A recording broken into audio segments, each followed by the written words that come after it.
Another important source whence the Ottoman ranks have been recruited has been the long stream of voluntary deserters from the cross. The Turkish court and camp, where no heed was taken of a man's pedigree or birthplace, but where distinction, wealth, and power were open to all the bold and brave who would profess the creed of the Prophet, presented irresistible attractions to many of the rayas, and also to those strong and daring spirits from abroad for whom either through their own faults or the fault of their fellow countrymen. All similar careers in Christendom were closed. We may observe the working of this attraction even in the recent times of Turkish adversity. It was far more effective when the crescent was the symbol of victory and conquest. If we look to the period when the Turkish power was at its height, the period of reign of Suleiman I and Selim II, we shall find that out of 10 grand viziers of this epoch, 8 were renegades. Of the other high dignitaries of the party during the same period, we shall find that at least 12 of the best generals and 4 of the most renowned admirals were supplied to her by Christian Croatia, Albania, Bosnia, Greece, Hungary, Calabria, and Russia. There was no fear of these apostates from the Christian faith ever halting in zeal for their new masters. Their sincerity as to their adopted creed might be doubtful, but not so their animosity against that faith which they had deserted, and Christendom for aid supplied for first with the ablest, the most unscrupulous, and the most deadly leaders against herself. All the circumstances of the settlement of the Turks in Europe tended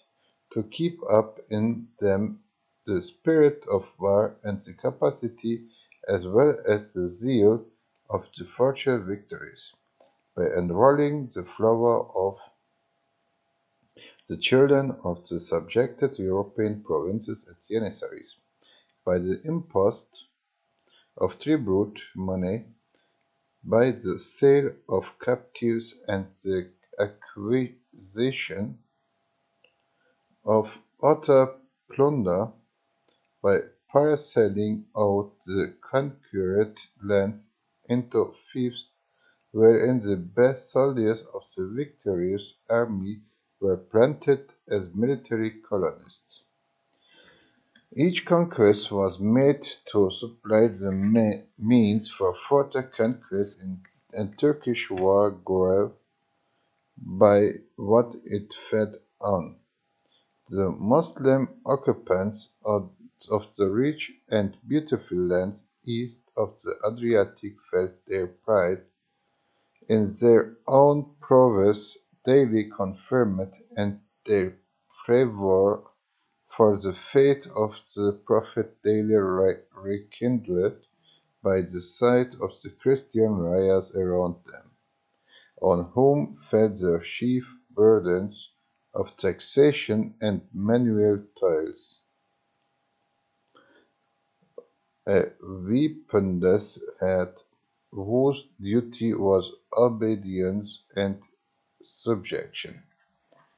This long-continued position of unquestionable and unquestioned superiority, with nothing to provoke the strong to needless cruelty, may have conduced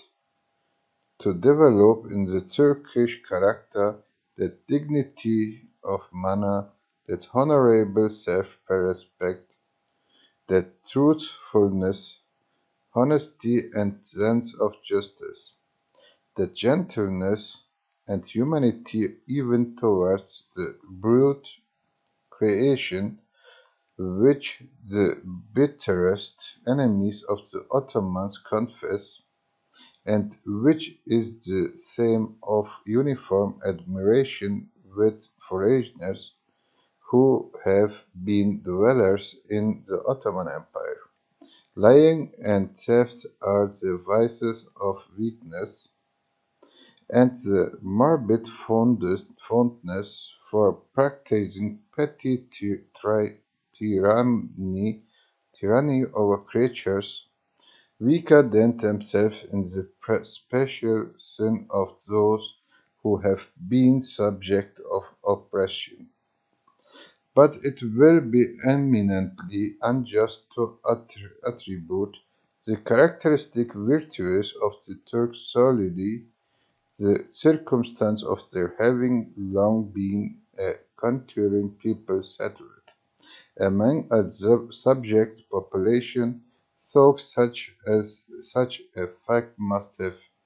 had its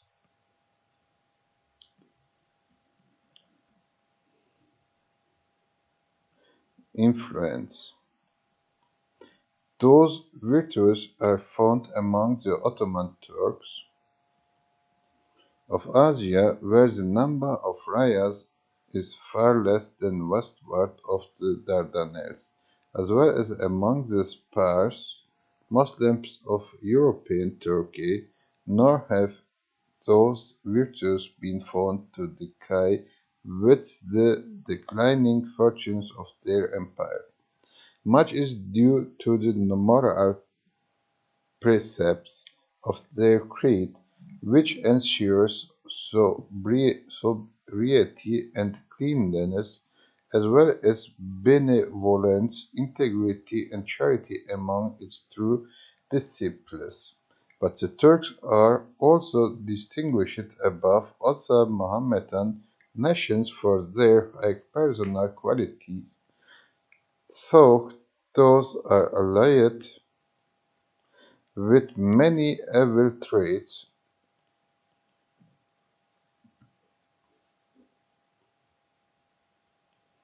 which however are to a great extent the peculiar vices of their manpower. Among no people are the injurious effects of court intrigue and of elevation of high authority and built upon individual character, so marked as among the Ottomans. Modern observers have been repeatedly struck by the metamorphosis of the high-minded and generous country gentlemen of Anatolia or Rumelia, exemplary in all the relations of domestic life, into a sordid, grasping tyrant and selfish voluptuary of the worst description when invested with the power and exposed the temptations of a pasha. And it must be confessed that the renegades from Christendom, of whom so large a portion of the Turkish officials has been composed, have generally set the worst example in all respects to the rulers of native origin. The ferocious cruelty which has too often marked the Turks in warfare in their ruthless fanatism, when roused by the cry that their religion is in danger, are seeming contradictions to the general benevolence and gentleness of character which have been ascribed to them as a people, but they are seeming contradictions only. The Turk is in ordinary life calm, mild, and indulgent, not because he is void of the fiercer passions, but because he is self-trained to control them. When the occasions come on which it seems to him to be a duty to withdraw that strong curb of self-control, all those possessions, wrath, revenge, and the blind wild beast of force whose home is in the news of a man, stir in him to strike with a wild, unchained delirium, such as is unknown in bosoms, where no similar restraints has been practised. It is like what we often witness in private life, when the man who habitually rules his temper the best is, if it once gets the mastery of him, hurried into excess, from which others more frequently prone to anger would have been able to stop short.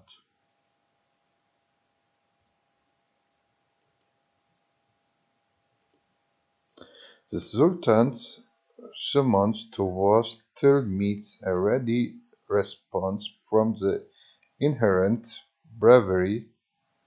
of every Turk, and Europe has of late years justly admired the gallantry with which the Ottomans have risen to defend their land and their faith from almost overwhelming enemies, and amid every circumstance of difficulty and discouragement. If such is the martial spirit of the people, now that they advance to the campaign, with no fear and little hope, what must it have been in the olden time, when almost unvarying victory crowned their arms, and when honor and wealth were the prompt rewards of distinguished valor? We may imagine the excitement and the exultation which the announcement of a new war and the summons of the fresh enterprises must have created throughout the Moslem world on either side of the Dardanelles, from the Euphrates to the Danube, from the Crimea to the Peloponnese. In the days of Mohammed the Conqueror or Suleiman the Magnificent, the feudal chivalry left their ziamets and timars and mustered beneath the banner of the neighboring bey or pasha, each vying with the other in the condition and magnificence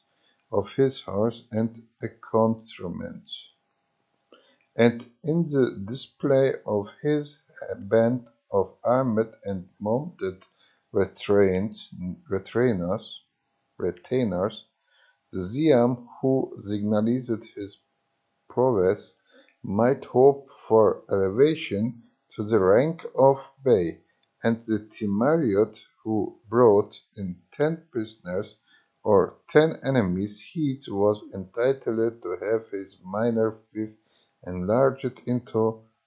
a ziyamet. The Muslim who did not yet possess either ziyamet or timar and was not enrolled in the regular paid troops still served as a zealous volunteer or on horse or foot according to his means, and besides the prospects of enriching himself by the plunder of the province that was to be invaded or the city that was to be besieged, he looked forward to win by daring deeds performed among the Akinji or Azabs on the Timars that at the end of the war would be formed out of the newly conquered territory or which the casualties of the campaign would leave vacant. The regular troops of Janissaries and the royal horse guards who fought immediately under the Sultan's eye and whose trade was were, were even more eager for the opportunities of booty and promotion. Above all religious enthusiasm rose the Moslem of every class to share in the holy war against the misbelievers. The Quran teaches indeed that war is in itself an evil and pronounces that man is the work of God. Cursed to be cursed be he who dares to destroy God's workmanship. But it teaches also that when there is war between the true believers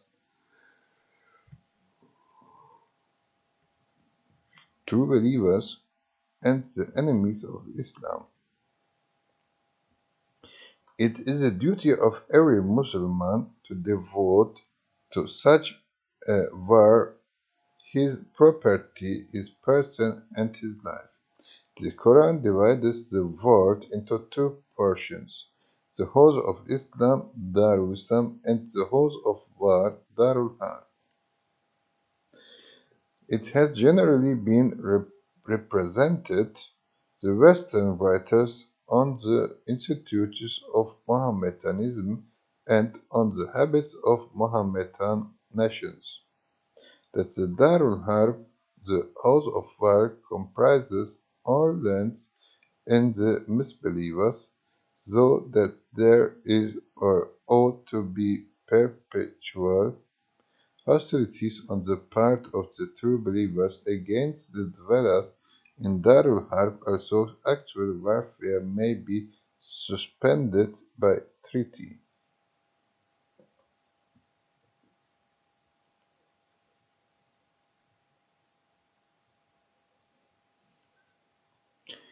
There is even a widely spread idea among superficial talkers and writers that the holy hostility, the jihad, of Muslims against non-Muslims is not limited to warfare between nation and nation, but that is a part of the religion of every Mohammedan, and kill as many Christians as possible, and that by counting up a certain number killed, they think themselves secure of heaven. But careful historical investigators and statesmen, long practically conversant with Mohammedan populations, have exposed the fallacy of such charges against those who hold the creed of Islam. The craving, the craving of the Mohammedans as such for Christian blood is purely a myth. Their prophet was certainly a stern, iconoclast, and taught the duty of unremitting warfare against idolaters. In the Quran, he bids his disciples fight on till there be no temptation to idolatry, and the religion becomes God's alone. But the Prophet also taught them with regard to Jews and Christians, dispute no except with gentleness. But say unto them, We believe in the revelation which has been sent down to us, and also in that which hath been sent down to you, and our God and your God are one. A country which is under Christian rulers, but in which Mohammedans are allowed free profession of their faith, and peaceable exercise of their ritual, is not portion of the house of war, of the Darul Harb, and is no religious duty of warfare, no jihad, on the part of true Muslims against such a state. This has been of late years formally determined by the chief authorities in Mohammedan law with respect to British India, and the principle is practically acknowledged by our sovereign being publicly prayed for every mosque throughout her Indian dominions, which contain a population of not less than 30 million of Mohammedans.